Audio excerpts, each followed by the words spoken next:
Can I help you? Yeah, I got a late delivery of clothing and textile samples for the Roman exhibit. You can just sign for it. No. My orders were to bring it to the exhibit directly. I don't have any record of that. That's right. My boss, she talked to her. And who's her? Delia Henson, the curator, your boss. Okay, be quick about it. The can do. Can do. Can do.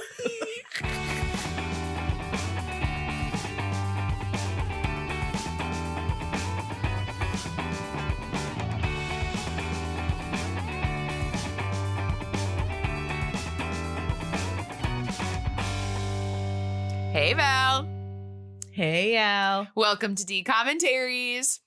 Thank you. Welcome to you and welcome to our listeners. Today, we're talking about Under Wraps 2. We sure are. And Val, what happened? You mean what happened to you? Yeah. Okay, so this is all because, as you know, if you listen to our episode with Naomi Sneakus, Al uses a paper planner. She does not use electronic planners. So she had written in her planner that for today's recording date, we had to watch Prom Pact because we originally had another recording date planned in between our one with Naomi and this one, which would have been for Under Wraps 2. However, we canceled it because we didn't need to do it. We wanted the time back. But Al did not update her paper planner and thus watched the majority of Prom Pact before realizing that she actually needed to watch Under Wraps 2. That was an incredibly detailed and wonderful description of the exact life that I lived within the last 24 hours, Val. I still have 28 minutes left of Prom Pact, and I'm leaving it there so that I can be surprised when we record in 3 weeks. I love it. You're gonna be like, what happened? I'm not gonna remember anything. But we're gonna have to wait and see my thoughts on Prom Pact because today we have my thoughts on Under Wraps 2. And Al, yeah, Under Wraps 2. Isn't Under Wraps 2 technically the last DCOM? It is technically the last DCOM. So Val and I want to have a big, quick, and by big, quick, I mean little quick. And by little quick, it could be big. It's big, little, quick, large, long conversation with everyone here. Val's going to put the episode, and it's going to also say, and update. That's right. We have news for you, everyone. You might have picked up on it previously. Val, as you mentioned, this is technically the last DCOM. Why is that, Val? Well, part of it is because Disney Channel ceased to exist in some markets. I believe it does still technically exist here in the States, but like in Canada, it doesn't exist. In other countries, it doesn't exist. And so you can't release something on a channel that doesn't exist. And of course, Disney Plus came around and usurped Disney Channel anyway, and they were releasing things on Disney Plus as Disney original movies rather than Disney Channel original movies. And that is what Prom Pact through now, anything, that's coming out in the future will be a Dom. Commentaries, which is a completely different podcast that we can't even get into for explicit reasons. Val's marking everything explicit when we switch to Commentaries. So for that, we are going to keep our name of D-Commentaries. Yes. But we wanted to let you know that after we get to the end of the current roster of Doms, we are going to slowly switch into, drumroll, interviews.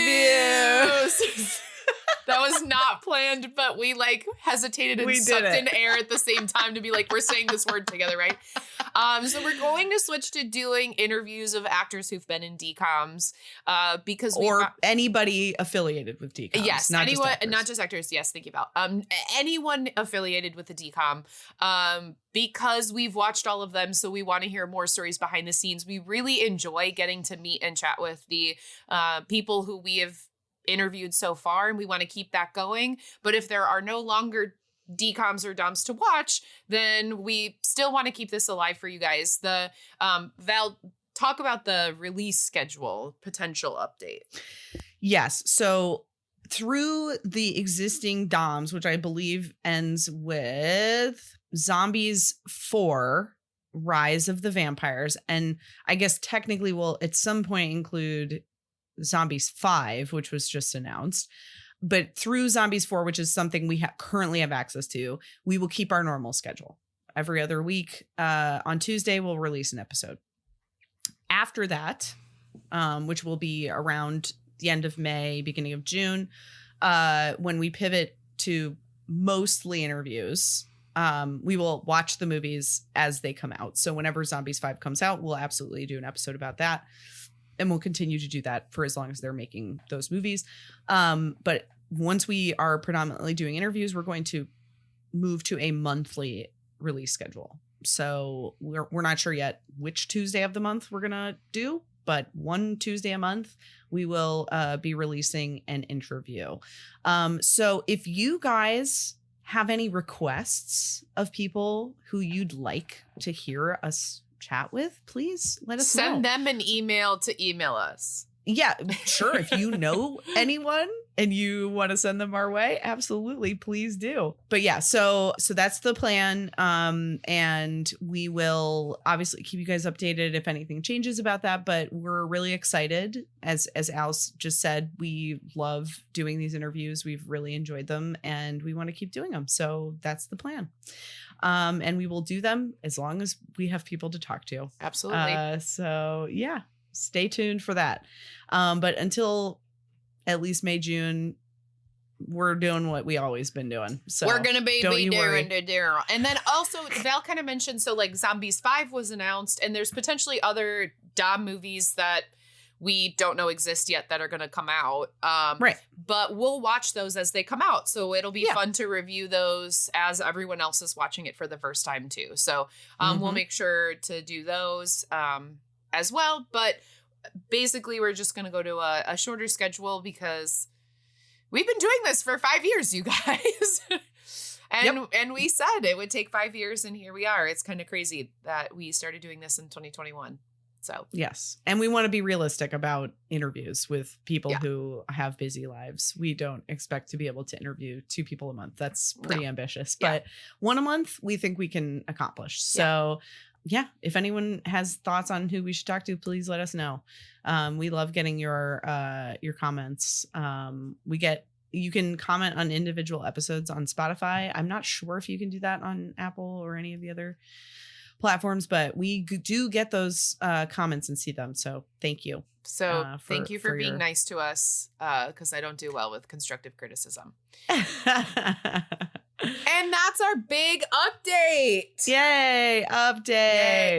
Yay, update. All right, back to the business. Back to the business. Under Wraps 2 came out September 25th, 2022. And I'm going to skip to a fun fact right now. Okay. It is the only Halloween DCOM to ever not come out in October. Interesting. Did they say why? No. No. And it was also the first DCOM to premiere in September since Camp Rock 2 in 2010. Whoa, interesting. I wonder if it was like kids just started school, so we don't want to debut movies because they're all out doing things. Maybe. Yeah, I don't know. I'm just going to do all the fun facts right now. It was also the first non-musical sequel since Twitches 2 in 2007. And it was the first DCOM to premiere on a day other than Friday since Starstruck in 2010. Actually, I think one of those was 2012. And What maybe day it of the was week Camp did it come Rock. out then? Sunday. Wow. Yeah. No idea why. Interesting. Yeah. A lot of interesting tidbits about this one, mostly related to other DCOMs. It was directed by Alex Zam, who also directed Under Wraps and like this one's predecessor, not the original one, as well as My Date with the President's Daughter, A Christmas Prince, and The Baxters. Cool. It was written by Josh A. Kagan, who also wrote Upside Down Magic, Spin, and Zombies 4. Cool. Potentially Zombies 5. We don't know yet. And also The Duff and the Kim Possible movie. Cool. Mm-hmm. The cast is like 50-50, the same and not the same. So Malachi Barton reprised his role as Marshall. He was in Under Wraps. It was in Stuck in the Middle, Dora and the Lost City of Gold, Fancy Nancy, The Villains of Valley View, and Zombies 4 and Zombies 5. Right? Did I see that he was on Zombies 5? Yes, he is. Yeah, I believe he takes over for the Milo spot because my assumption is that Milo and Meg like retire in the 4th one and they don't come back for the 5th one. And I think I knew that during like promos. It was very much passing the torch. Gotcha. Well, interesting. Mm-hmm. Christian J. Simon reprised his role as Gilbert, Marshall's best friend. He was also in the Under Wraps, the first one, The Amazing World of Gumball, Disney Animals, and Sydney to the Max, and Tots, Tots. Nice. Sophia Hammonds reprised her role as Amy. Other than being in the first Under Wraps, she was also in The Social Dilemma, Up Here, and Freakier Friday. Phil Wright reprised his role as Harold the Mummy. Because he's primarily a dancer, he doesn't have a ton of like acting credits. Mm-hmm. So this is like his primary credit. Melody Brooke reprised her role as Buzzy. Kind of same for her. She doesn't really have a ton of other credits besides Under Wraps, at least not like notable things. Jordan Conley played Larry. Larry is the museum employee who gets possessed by what was his name? The evil mummy. Jordan Conley. He is a character actor. He hasn't been in like a ton of anything yet, but I found him very funny, so I hope that he gets more work in the future. Ryla McIntosh played Rose, I guess, what would you call her? Harold's girlfriend, mummy. The girl mummy. The girl mummy. She is a character actor. She's not done like a ton, but she's done a fair amount of like Hallmark movie type deals. Mm-hmm. I was impressed with her. I thought she did like a lot of good acting without being able to actually say anything in this movie. TJ Storm played Sobek, the evil mummy. He's a pretty busy character and voice actor. Some notables are VR Troopers, Conan the Adventurer, the Resident Evil video game, Street Fighter video game, and League of Legends video games, among many other things. Claude Knowlton played Pop, who's Amy's dad. I forget what his actual name is, a character's name is. I think it's just Pop. It's just Pop. He's a character actor. And he'd not been in like more than one episode of anything. But one thing that stood out to me was the Lizzie McGuire movie. He played a small character in that. Nice. Yeah. Antonio Cayon played Carl, soon to be stepdad of Amy. He's also a character actor in a lot of like Hallmark Christmas movies, which I could totally see. Yeah. And finally, Adam Wylie returned to the Under Wraps universe as Bueller the Jeweler. Yeah. If you do not remember Adam Wylie, he was in the original Under Wraps, the one that you cannot get on Disney Plus, the very first official DCOM from 1997. He played the role of Gilbert, the fearful friend, and he was also in Can of Worms. Yeah. Al's favorite. No. The synopsis is as follows. 3 friends, Amy, Gilbert, and Marshall, prepare for a wedding. However, they spring into action when they learn their mummy pal Harold and his beloved Rose face the wrath of an evil mummy with 1,000-year-old grudge. Wow. That's actually a very good synopsis. Probably one of the best ones we've heard. Yep, for sure. Okay. Business done. Al. Briefcase closed. Shut, locked, spun the little locks. Okay. What? My dad had locks on I his love briefcase. Al. Yeah. What were your first impressions of this movie? Thank you so much, Val. I really started not liking it. I started the movie not liking it because did I not like it because I didn't like because the movie's not good, or because I was holding a grudge against myself for being really mad that I watched the wrong movie and had to stay up late? I don't know. But as it went on, I didn't hate it. Like I didn't. I appreciated that it wasn't the same story again. For sure. And it, in my head, a little bit, I'm like, why didn't we just have this be under wraps? Right. Like the new under wraps. First one. Yeah. Instead of kind of like remaking it the same movie.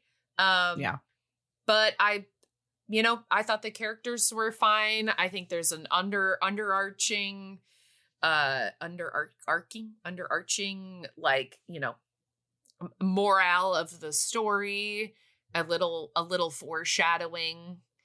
Yeah, it was fine. I'll give it a 5.5. Okay. Yeah. It was fine. I didn't have a horrible time. I had a horrible time because I was mad while watching it. Fair. Yeah. Val, first impressions. I also started not liking this movie, mostly because the amount of exposition in the first few lines was unbelievable. Yeah. And they had already done a full-blown recap of the first movie. And they still were like, and then we have my dad's wedding and blah, blah, like, oh, and the Harold is at the museum where we're having the wedding, like all of this stuff. And it's like, can we just like find these things out through like action in the movie? Like we don't need to like literally stand in the middle of the sidewalk and like say all of these things out loud. So that just drove me nuts, like right out of the gate. I also just still am not bought in on Malachi Barton. Like I just don't find his acting strong. And I want to believe that he gets better because he's in more stuff. And so I, perfectly, willing and want to have my mind changed. But in this movie, I was not like in any way impressed with his acting. Yeah. And it gets kind of distracting, like to me, because he's the lead of this movie. And he, in this movie in particular, is given like, well, in the first movie too, but in this one, he's given like a lot of kind of heavy like emotions to carry and convey and then a bigger emotional arc too. Yeah. And it like, I really felt like I couldn't get into those moments because I was watching him so like effortfully convey these emotions rather than just sort of like forgetting that I was watching someone pretend. You know what I mean? So that was kind of to cut you off. Sorry. I think no, you're fine. An element of that too was spoiler city a little bit, but like something happens where like everyone's slipping and falling on a bunch of chocolate that was spilled, and it got back to that like like, there was a literal fart noise in that moment. And so I feel like part of it was just like that, like we're watching a DCOM because we're all kooky and crazy, like I know. And that kind of like was a part of it. Yeah. And I was so kind of surprised, honestly, by that because like Josh Kagan, who wrote this, also wrote Upside Down Magic and Spin. And Spin especially, but also Upside Down Magic, do not feel silly in that way. And they also don't have that like effortful exposition either. Like it's kind of strange. Like it's anomalous from at least the movies we've seen that this person has written, that this movie is like this. So it's just kind of weird. Like, I don't understand. Like, I don't know if he was like sort of forced to include a lot of that or whatever, but it got a little bit better over time, but there was still a lot of it like through the whole movie. And it was just so like, ugh, like every time it happened, and they give a lot of it to Amy because she's good at like getting it out clearly and like it, makes sense or whatever. But like, I just feel almost bad for her because like, she's just mostly there to like explain what's going to happen. So, and then like I got caught up on these things and, I've complained about this kind of thing before, but like, I'm willing to completely to suspend belief that there are mummies and they come alive and they eat hot sauce and whatever. In what universe have Amy's dads never met her best friends? Yeah. Like, do you know what I'm saying? Yes. Like, there's just stuff like that. And also, like, they're staying in a hotel room with Buzzy. They ride up to the wedding of her own parents. Right. With Buzzy. Like, I understand it's just sort of, I guess, easier to just have these things be the case. Yeah, but those are the real world things that should make sense. Right. And again, they pull me out of it. Yeah. Every time something like that happens, I'm like, what the heck? Like, you don't, and you don't need, like, it's unnecessary. Like, especially the parents not knowing her friends. Like, right. They could have just rewritten that scene with like, oh my God, it's so good to see you guys. Thank you so much for being here on our special day. Like, there was nothing gained by them not knowing that. So it was just so strange. Silly. It was like, it felt in that moment. And I again, don't know Josh Kagan obviously at all, except for what I've seen, but like, it felt like it was written by someone who's never like had friends to like meet their parent. You know what I mean? Like, it's like, this is what I think. And give us, you know like. what, if you're going to give us heavy exposition, give us a line that's like, oh, my parents are meeting us up there, but we wanted to all drive together because we're friends. Right. You know, like, exactly. Of like, why aren't Malachi's parents going, parents going? Why aren't Gilbert's like, they're going 2 hours away and you guys are in middle school? Right. I know. Okay. I know. It's crazy. I know. Totally agree. They could have explained it away so quickly and they just didn't. Yeah. Anyway, I appreciated like the like messages of this movie, like, the themes and the like challenges that they were each kind of going through. I felt like Gilbert kind of got shortchanged because like his arc is the biggest one in the first movie. And so in this one, it almost felt a little bit like an afterthought, but because Christian Simon is so like fun and kind of effortless, you just kind of appreciate having him there. But like, I wanted him to have like more. Yeah. More. I also, and another spoiler, but at the end when he's like, I'm really not this, for 1 second. And then he is like automatically like convinced by his friends. They're like, no, man, you are brave. And he's like, okay, I guess I am. And you're like, this should have been more of a conversation. Right. That's what I mean. Yeah. Right. Like it felt like an afterthought. Yeah, like it was just sort of like, we're going to throw this in there too. Really weird. And it was set up in the beginning, but then it sort of just like wasn't addressed for like the middle, like 75% of the movie. Right. And it was just like, either this needs to be a big plot point or don't mention it at all. Right. Exactly. So, and like, it's okay for it to be only, Marshall's story or even Amy and Marshall's, you know what I mean? Like, it doesn't have to be his stuff too, but like, if you're going to do it, you know? I feel like I didn't write a ton of quotes last time and I wrote more this time. Wow. So at least there's that. Okay. Val's jumping the gun.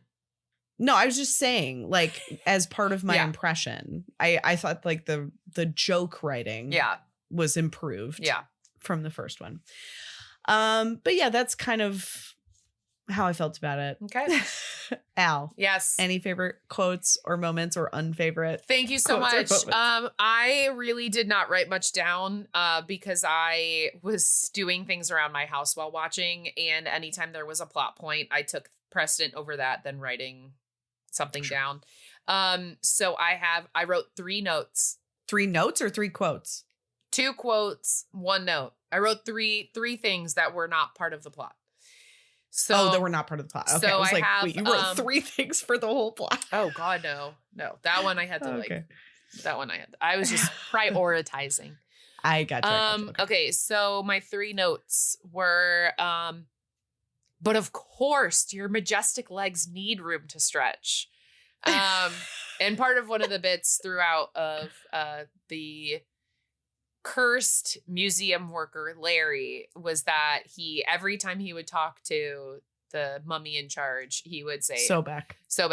He would say, "Oh, majestic one, or your amazingness, or Mr. Sovereign," like he would start with that. And so all of his lines were super funny and delivered so well. He is the star of this movie. I agree. And then my other quote is not a quote because I liked it. I just really appreciated that it's very Disney making everyone wear bike helmets. And someone said, "Grab your jackets and let's go." And I'm like, yeah, it's cold outside. We need to grab our jackets. Like, child watching this, need to be like, yeah, the people I look up to on movies, they're wearing a jacket. So I'm going to wear a jacket. So I just loved it that they were like, that was a line that really needed to be said. And yes, part of it. My least favorite moment of the whole movie is that Harold looks so good in his mummy makeup, and Rose looks like a human in mummy makeup. And I did not like that, because every time I looked at her, I was like, that's a person. And every time I looked at Harold, I said, that's a mummy. And I think that they could have gone way harder with, I know that they wanted to make her look more feminine. I understand that. And pretty. So she had, even with the braid, and you could keep her eyeshadow, but give her the crossed teeth, give her some sort, they could have covered more of her face. I don't know. It was anything. It really bothered me that their design styles were so different, and it took me out of it every time they were on screen together. And the actress is great, but the makeup for her was just off for me. Yeah. Yeah, those are my favorite quotes moments. Val, favorite quotes and moments? Thank you, Al. Right out of the gate, some of our best friends are Egyptian antiquities. That was good. Just the Larry goes, "Just take a little nappy. I'll get us there." That doubly made me laugh because do you guys use nappy? Nappy new. Yeah, we say usually nappy new. Wow. But sometimes just nappy. Nappy new. Little nappy new. So it just made me giggle. 1,000 pardons, apathetic adolescents. I can't even say it. Another Larry. And then I forget who said this. It might have also been Larry. I'm not sure. This has big needle haystack energy. And then as far as favorite moments, I mean, I appreciated the scenes with Adam Wylie because it was sweet that he was able to be in the movie. And I liked that he was just a character. It wasn't in any way related. He wasn't winking, you know, at the camera that he had been in the movies. He just played a character really straight. And I did get appreciate roped that. into the story and then become part of the story. It was just I'm here and I'll be here when you need me. Right. He provided two very fundamental pieces of information, and that was it. Yeah. And then my least favorite moment was probably the chocolate thing with the fart noise. Yeah. I liked the whoopee cushion costume until it fell on the floor and made the fart noise. Right. And I just think that you can have that same moment of failure for Amy without having to be silly. You know what I mean? It can still be a disaster, and it can still even feel a little bit silly, but I feel it almost takes away from the weight of that moment for her because it's so silly. You know what I mean? She's really devastated that this has all gone wrong. And it's just oh, well, how bad could it be? There was a fart noise. Right. So yeah, just kind of whatever. And then the other thing, I know why they do it, and it's whatever, but personally, the dance breaks for me are kind of shoehorned, to say the least. In both of these. There were a lot of montages in this one that didn't really need to happen, and the dance montage-esque was not needed. yeah, like, sure, it's fun. It's cool to see, like, they are dancers. So, like, it's cool to, like, see them do cool dance moves, whatever. But, like, and I did appreciate the wink at DDR, which I played a lot of as a high school kid. But, like, I don't know. It's just unnecessary to me. But, yeah, it was fine. Nice. Al, anything else before we... Whoa, Val, wait, this is crazy. I've unwrapped my wrap, which actually, is true because I did get a varicose vein ablation 2 weeks ago, and I did at the doctor's today get to throw away my ace bandage. I was like rolling it up, and she's like, we're throwing that away. I was like, she goes, stop rolling it up, just yank it off. So I am unwrapped. And my top is off. I'm ready to go to Spoiler City in more the ways than one.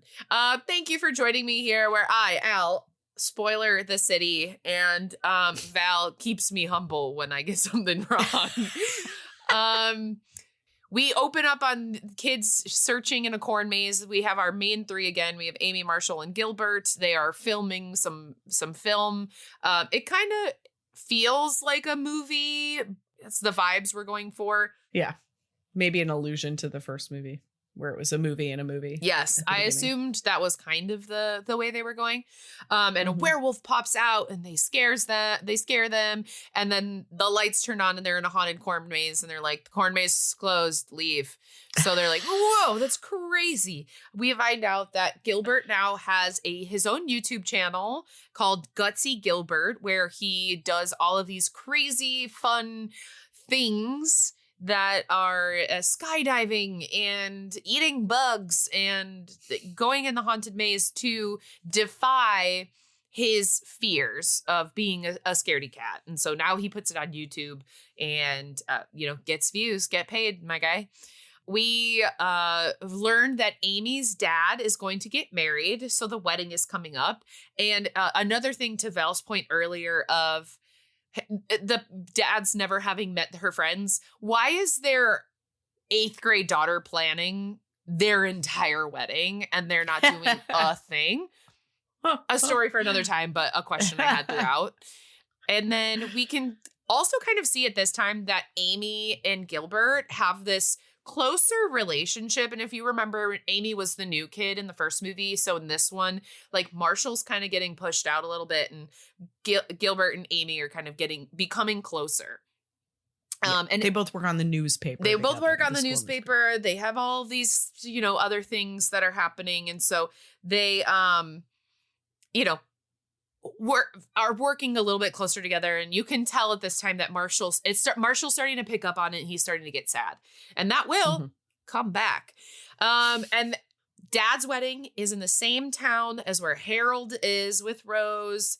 They named her Rose because why, Val?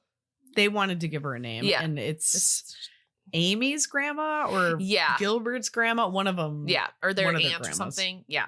So they started calling Harold's girlfriend Rose. Then we cut to a museum, which took me a second, was not Harold sitting in there.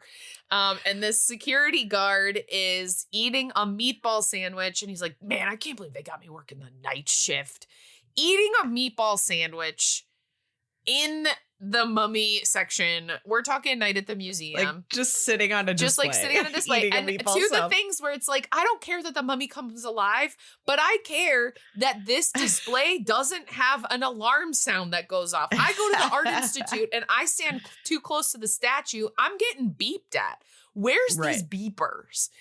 So he's eating a meatball sandwich. The meatball on top of old meatball tumbled with cheese. It tumbles right out of the sandwich and underneath what turns out to be the evil mummy. And so while he's trying to reach underneath the evil mummy, he pushes him into the moonlight, which then activates his amulet, and the evil mummy named Sobek comes to life. I also, I don't think find out the security guard's name till the end. So throughout this entire thing, I have written for my notes that I will be calling him Meatball. Okay. Great. Also, when he first comes alive, Sobek, it looked very CGI. I didn't like that. And then so Sobek comes alive and he has an amulet on as a necklace, but then also has a bracelet. So he puts the bracelet on Meatball, and Meatball becomes possessed and is under control of Sobek. And they can talk to each other, which is very funny. This guy, I mean, his name's Jordan Val in real life. Yes. His delivery, like, if you're going to watch this movie, his delivery is so funny. He is so good in this role. And to Val's point earlier, too, he needs to be in more because he's so funny. I did look him up on Instagram, and he is fairly successful on Instagram and videos. So I hope he's doing well. But he's so funny in this movie. So his conversations with a mummy who's giving him nothing throughout this entire thing is incredible. So we learn that Sobek became alive again because his best friend betrayed him by falling in love with the girl that he liked. And he needs to first find the staff. And he's like, oh, you need your employees? You know, he like makes a staff pun. And he's like, get it, staff? He goes, okay. But so he needs to find the staff. And then once they find the staff, which they know is located in the antiques house of someone rich, then they can go find Harold, who is knowingly next to Rose, and then get Rose back and basically off Harold. So that is the plan of attack. Then we find out the next morning that on the news, it's like, whoa, mummy gone. Where mummy? Mummy on news, mummy gone. And so the kids are nervous because they're like, wait, this is kind of spooky. Like, why is a mummy gone? And they're like, why do you get that information? And it's like, well, ever since our best friend Harold, I just like get updates on mummies. So they're like worried, but also not. They're just like keeping their eyes at this point. So Meatball and Mummy are on a road trip, and this is where we get our, like, he can't get the seat right, and he's like, your majestic legs need room, and take a nappy new.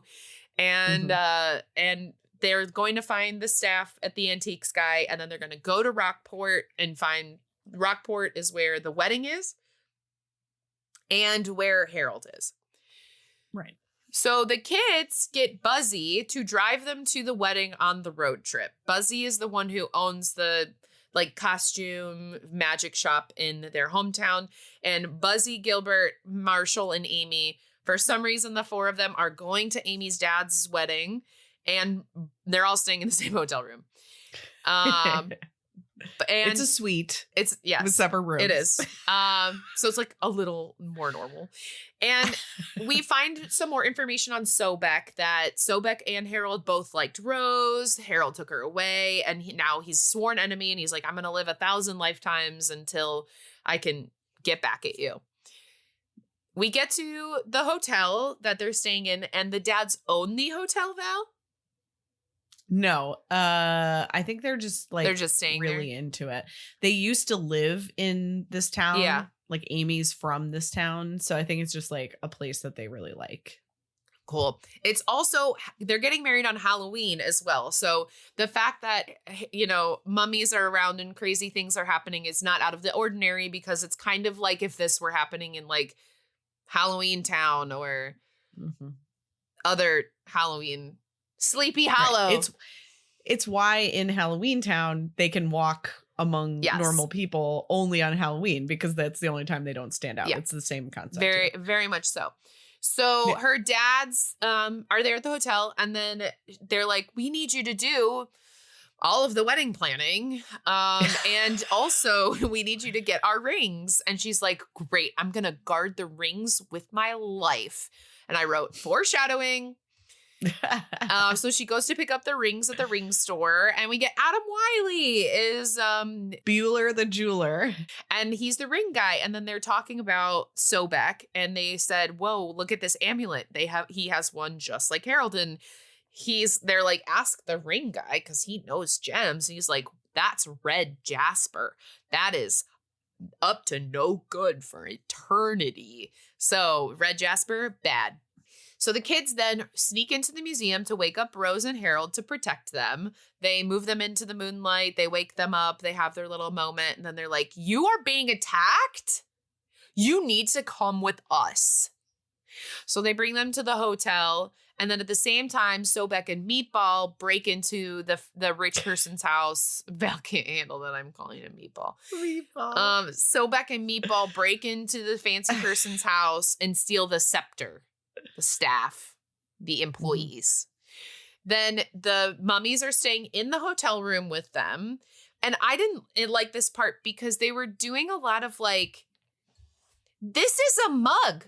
Have you seen a mug before? You drink out of it. And I'm like, you guys have spent an entire other movie with communicating with this man. Why now are you trying to explain like weird stuff that I just didn't get it? Yeah, I mean, in fairness, I guess like Rose didn't really know anything. Like she was up for like 2 seconds in the first one, but yeah, I don't know. It just felt a little over-explaining because then in 5 minutes, they're like, we have this plan that we need to do this and go and they fully understand. I don't know. It just felt really out of place for them to be like, knowing what pizza is. So Marshall can't sleep and Harold wakes up because he's playing on like an iPad that lets you order room service. So he's ordering pizza. And then he has a heart-to-heart with Harold about how his hot stepdad from the first movie is now a part of his life and everything's fine. But he's feeling really left out of Gilbert and Amy. And so he starts to like talk to Harold about his feelings, which is essentially good that he's like starting to acknowledge that he's feeling this way. And then the kids go to the venue to decorate for the cocktail hour and like the wedding and stuff, or just the cocktail hour because they're having a separate cocktail hour the night before rehearsal dinner. And then Harold wreaks havoc with the pizza, orders 800 pizzas to the room because they're just click-clacking on their iPad. Like if you handed a 1.5-year-old an iPad and said, here's my Amazon, like things are going to get ordered and we don't know what they are. Right. At the same time, the kids go to the venue for decorating, and Marshall tries to, at this point, talk to Gilbert about being like, hey, I'm feeling left out, but Gilbert is not responding. He's looking at his phone. He's not really acknowledging. And later in the movie, I'll probably mention it again, but he's like, why didn't you say anything? And I literally said out loud, I'm like, he did. You weren't listening. That really bothered me because I was like, we had a whole scene of him trying. And I really wish that Marshall at that point would have been like, I tried to say something and like you weren't paying attention. Anyway, so the mummies ate all the pizza. And then on the television, it cuts to a commercial. They like sat on the remote or something of the Halloween festival in town. And it just plays this commercial over and over. And the mummies are like, yeah, we got to go to that. So then they leave the hotel. And at the same time, the kids are figuring out why Sobek was looking for the staff. So they realize like, oh, he was looking for the staff so he could, basically kill Harold so that he can like live with Rose forever. So the kids come back to an empty room to kind of update them on this information, but they're gone. They have escaped to the festival. We then cut to Sobek and Meatball, who are at the museum looking for Rose and Harold. And Buzzy had replaced them with fake mannequins. What did she call them? She was like mummikins. Mummikins. And they're like, curse you. But they're in town and they're like, they've got to be around here somewhere. So we're going to go looking for the evils are going to look for the goods. We have a mummy montage at the festival where they're playing carnival games and spinning on the spins. We find the festival with the DDR equivalent. And I said, okay, Confessions of a Teenage Drama Queen. With Lindsay Lohan and Megan Fox, where they like battle. And the kids find them. This is Val's dance scene she didn't really like. I also didn't really think that it needed a full 5-minute interlude, but we got one. Sobek arrives to the DDR after they have finished their dance, and he is trying to use the staff to like capture them and like kind of mesmerize them and get them under his control. But the kids disrupt Amy disrupts the kids and all of the kids go running. And so everything's going haywire. So he loses focus and the mummies escape. And they get in the car and get away, but not before Amy drops the rings for Bueller's Jewelers. Yeah. That's where I wrote that name down. And so she dropped the rings. So now Meatball has taken hold of the rings. So what she said she was going to guard with her life, she did not. So Meatball picks up the rings and is like, oh, Bueller's Jewelers, we got to go there and figure out who these rings belong to, because I know that the kids drop these rings. We'll figure out how they're related. So they go to Adam Wylie and they're like, we need to figure out who these rings belong to. And he's like, HIPAA violations. I can't tell you who that belongs to. And they're like, no, you're gonna. And he's like, no, I'm not. But then he uses the scepter and he's like forced to say who they belong to. So now they know it's the dads who are getting married and where it's going to be and all of this information. So they are privy to that. So we cut to the rehearsal cocktail hour and everything looks amazing. They put in a lot of work with the spider webs and the blah, blah, blah, the shit I don't care about. And the mummies I wrote, mummies have new moves, but that just means that one of them is handing out popcorn and one of them is making cotton candy at the rehearsal. And doing it surprisingly like well. So good. Like you didn't know what pizza was, but you can make a flower out of cotton candy. Okay. But then Sobek and Meatball find them and they're so shocked. The Harold and Rose are so shocked. Rose drops the cotton candy handle into the spinner. It spins out, hits hot dog costume in the head, which knocks into the glitter background that falls over into the chocolate fountain that falls onto Amy and all over the floor. Pause. Dads see, then run to help Amy. And then we have drop one. We have drop two. And then whoopee cushion falls. I could go without seeing that again. And then the hijinks ensue. Sobek takes Rose's amulet off of her neck and she freezes up because if you're a mummy and you were in the moon, you are that's how you're a mummy. And so now she's fully frozen and Amy has a full breakdown to her dads. She tells them about the rings and the dads are like, we can get married without rings, right?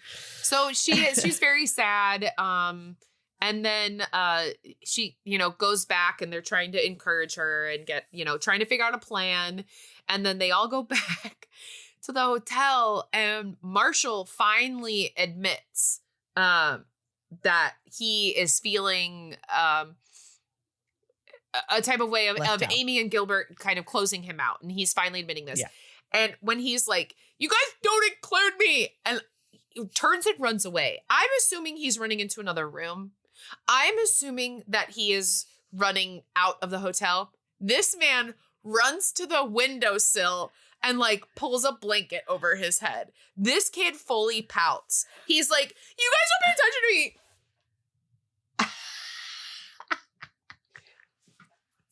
Full just like pouts. And I was empathizing with him until that moment and I literally laughed out loud. I was like, that is the funniest thing I've ever seen. Just like, don't talk to me. I'm 4 feet away. What? We then cut to a storage facility where Meatball has found this like mummy storage facility. I think connected to the museum bell. I don't remember where it was.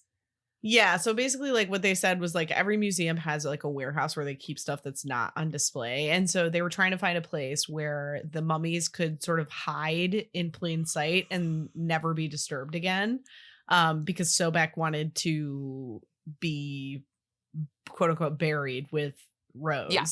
And then like trap her basically in eternity with him. Perfect. Yeah. So Meatball is like, this is going to take several days to figure out. And then he gets like zapped and he's like, this is going to take me hours to figure out.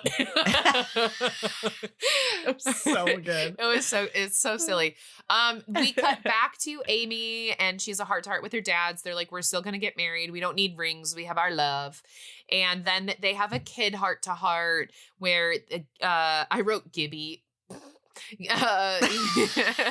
Gilbert and Amy apologize to Marshall and they're like, you're right, we do have newspaper, but like we just, you know, haven't been making as big of an effort as we should be, and for that we apologize. And they like, you know, mighty Power Rangers back together. They go find Sobek. I don't know how they found him. They went to the museum and I think just kind of like stumbled upon. Do you remember Stumble Upon, Val? Yeah, I do. Wow, TBT. They also had the thought like, oh, they're going to want to go somewhere where they can hide forever. And so they were like, oh, the warehouse for the museum is an obvious first choice. So that's where they went. Yeah. So Meatball then had spent several hours getting together some sort of sealant that like they would be never to be disturbed. And then the kids get there and they get Rose's amulet back. They re-alive her so she can help. And then Sobek and Meatball find the kids. But at the same time, Sobek uses his staff to mesmerize two other mummies that are there. So the Sobek alived a couple zombies to help him fight. And the kids stood by and watched like Harold fight these other mummies. And I wrote, girl, this is why I do not do action movies. I don't give a flying F who wins this fight. It brings me back to Wendy Wu, Homecoming Warrior Queen, because I don't care about action. And I didn't realize it until I watched Wendy Wu, where I was like, yeah, I like this movie, but I don't like the fighting. And Val's like, you don't like action movies. I was like, oh, yeah, I don't like action movies. So I like it. Like, this was the one part where I was like, okay, I don't give a shit. Where Val's like, I don't give a shit about the DDR. And that's on opinions. So, okay. So the kids were standing by and watching. Gilbert, of course, he does, parallel to the first movie, saves the day by taking the big Indiana Jones boulder, wrecking ball Miley Cyrus, and dropping it on the evil mummies. And Sobek talks through Meatball then, and Meatball is like possessed and is like, I'm gonna say all the words that he's telling me to say. And he says that, you know, he's like, I want Rose, so I'm gonna kill you, Harold. And Rose stands up to him and is like, I love him. I did not love you. Please don't destroy him. And he's like, oh, well, if I can't destroy him, I'm going to destroy both of you. And as the kids, once again, are standing by and watching, doing jack shit, Marshall finally like looks down and he's like, oh, look at these shields. They're like mirrors. We could zap it back at him. So they take the shields, they run in front of Rose about to be zapped, and it mirrors back at Sobek and Meatball. And the lasers are so powerful, it destroys the staff and his amulet. And so it causes him to freeze. So Sobek can never come back alive because his amulet has been destroyed. And then it removes Meatball's bracelet of possession. And his quote was I hypnotized by an evil mummy and forced to carry out his diabolical bidding as his mind-controlled lackey? So he didn't really know what was going on. He like kind of did, but didn't. And then he was aware, but he couldn't. He like couldn't do anything about it. Yeah. We then see Harold is sad about losing his friend, but he also was like, it was never going to be able to work, the three of us. And then we have our Gilbert moment of him being like, well, I have something to admit. I'm not gutsy. And they're like, no, Gilbert, you're brave. And he's like, okay, I guess I am. Well, okay. In fairness, he says, I'm not gutsy because I felt afraid. And Marshall points out the very true fact, which is that being afraid is not the same thing as not being brave. Being brave is when you are afraid and you do the thing anyway. And then he's like, and then Gilbert's like, oh yeah, okay, thanks. So it wasn't given a lot of time, but I do agree with the point that was made. Boo. And then it turns out Meatball still has the rings. And then he's like, oh yeah, also my name's Larry. And he apologizes. And then him and Buzzy make eyes at each other. And they're like, She's like, I'll save a dance for you. Cute. They invite him to the wedding. And they invite him to the wedding. Okay. So Rose was wondering what rings are because she's a mummy and that wasn't a thing back in year 2. So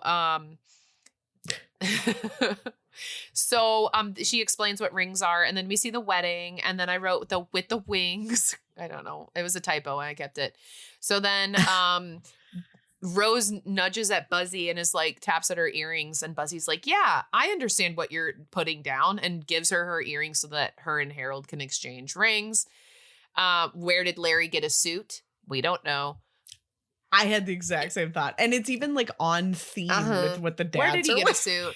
That man did not know he was going. That man was unprepared. He was wearing the same pair of underwear for the last 7 days.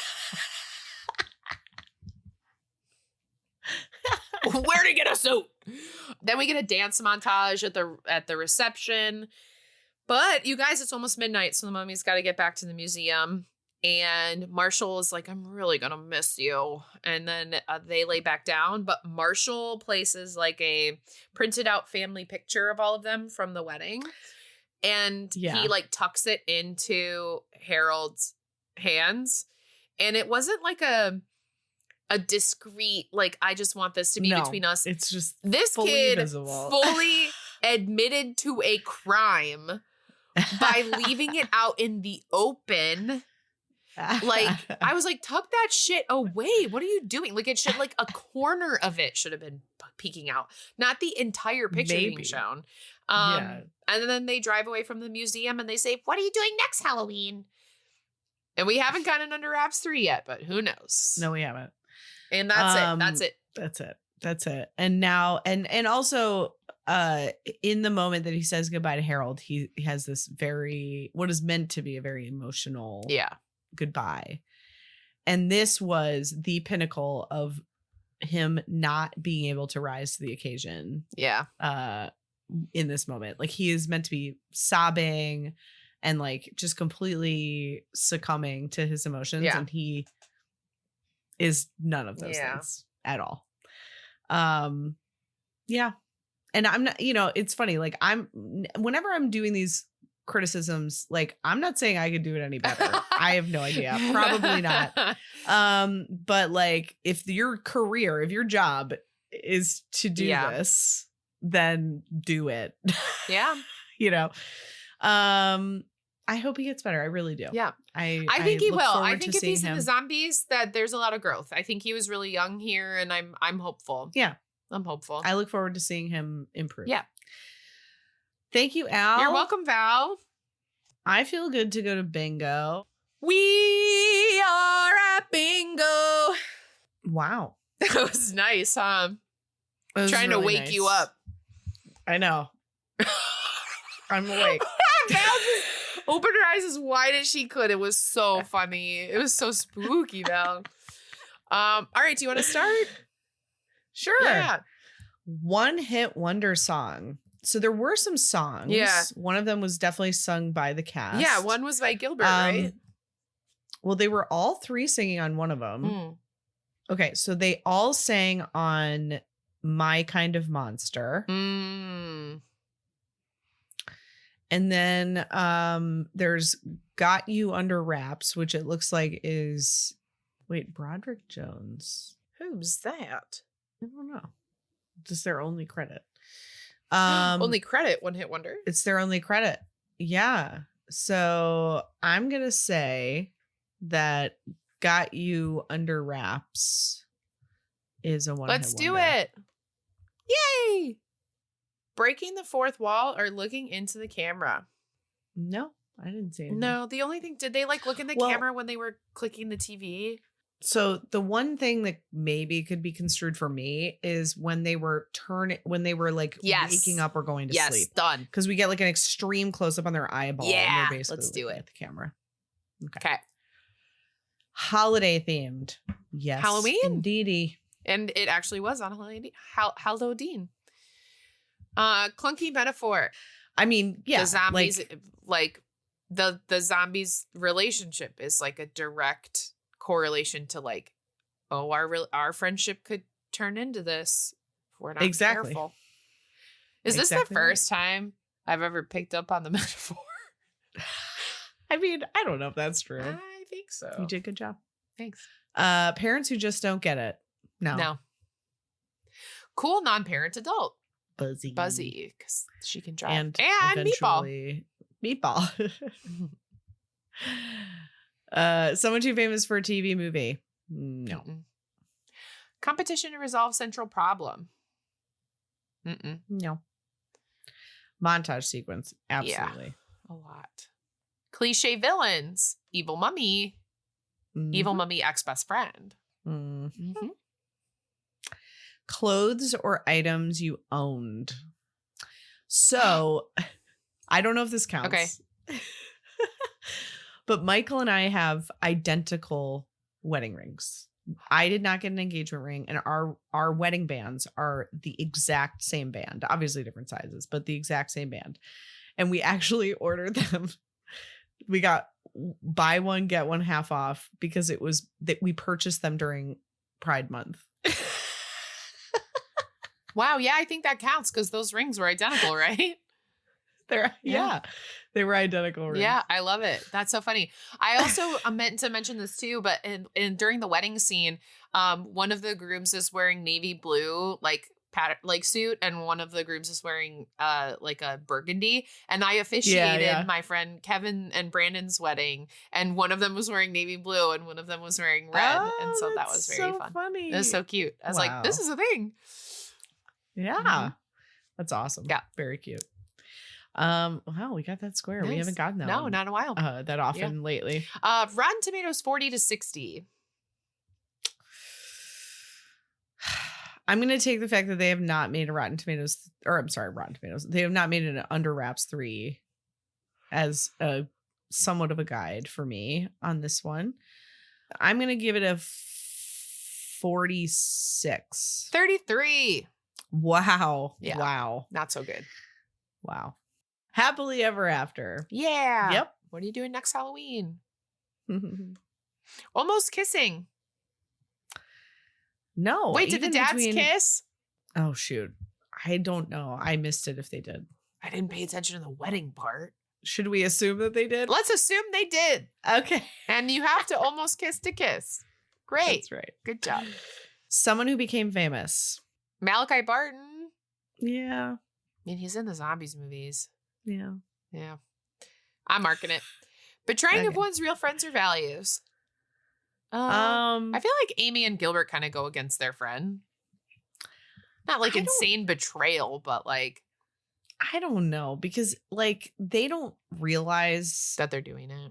They're they're growing closer, which like I don't think is in and of itself malicious or like anything against Marshall. It just sort of happened because they have more shared interests and like that's true. activities together. All right. So I don't personally think that it is. That's fine. We won't mark it. Narrator. In the beginning. At the very beginning, when they did the recap of the first movie. Yeah. Obviously bad special effects or stunts. You said you didn't like I didn't like when the first evil zombie came alive. It just didn't look good. So that was obviously bad. Great. Disney Channel star. Yeah, Malachi. Okay. Musical number. Does a dance number count as a musical number though? Well, I did write. I know. I wrote in my notes that they definitely included this to sort of like make up for the fact that this wasn't a musical. Like they needed a musical number. So I guess technically, sure. Cool. Magic. Yeah. Mummy magic. Someone says the title of the movie. You're under wraps. 2. No one said it. Nope. Scuba dude. Yep. Those kids sure did find out those monsters. Once again, goons in a warehouse. Goons in a warehouse. The heroes create the problem. Not this time because Sobek was the problem. Right. It was Meatball. Meatball. Is he the hero? No. No. He's funny. He's not funny. Lead is a fish out of water. Yeah, I mean, I think Rose can count. Yeah, she is a lead. Again. All right, let's see, Val. We got no bingo. We got so many boxes in not the right order. Yeah, I had a feeling. Yeah. Oh, well. Alas. Well, Val, you can still win by playing this game, which is so different than anything we've done in a while. And I did that on purpose for you. Wow. And I've just been doing so much trivia lately. And I just haven't done anything like cuckoo crazy out of the box. Okay. So Val and I created our improvised DCOM. And at the beginning of the improvised DCOM, they use a cootie catcher or fortune teller to tell the future to help them guide them throughout the show. And this week was a full moon. And it was the blood moon. It was a very energetic change for the spring that is coming. And this movie also takes place on a full moon. So I thought, why not tell Val's DCOM future here with this cootie catcher? Wow. And Val, this is going to tell your future of your DCOM. The future of your DCOM. My DCOM. Your DCOM. Make? Yes. So okay. this is the future of your DCOM. Okay. All right. Would you like to choose Brink, Luck of the Irish, Under Wraps, or High School Musical? Brink. BRINK. Would you like one of these songs? This Is Me. This is real. This is me. Would you like Cruising for a Bruising? Would you like Supernova Girl? Zoom, zoom, zoom. Or would you like bop, bop, bop, bop to the top? I'm gonna have to go with Supernova Girl. All right, Val.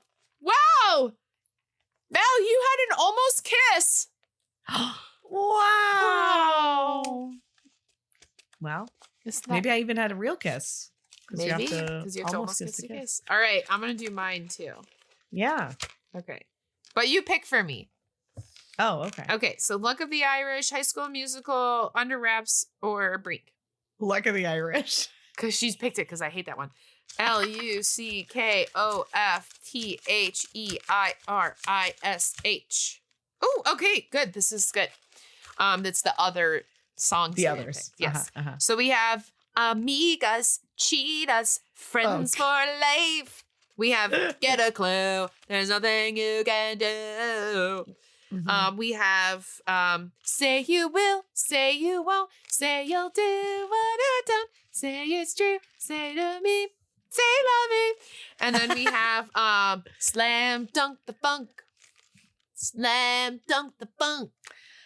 I have to pick C'est La Vie because it's the only song out of any of these that I've ever listened to just voluntarily. Wow, Val!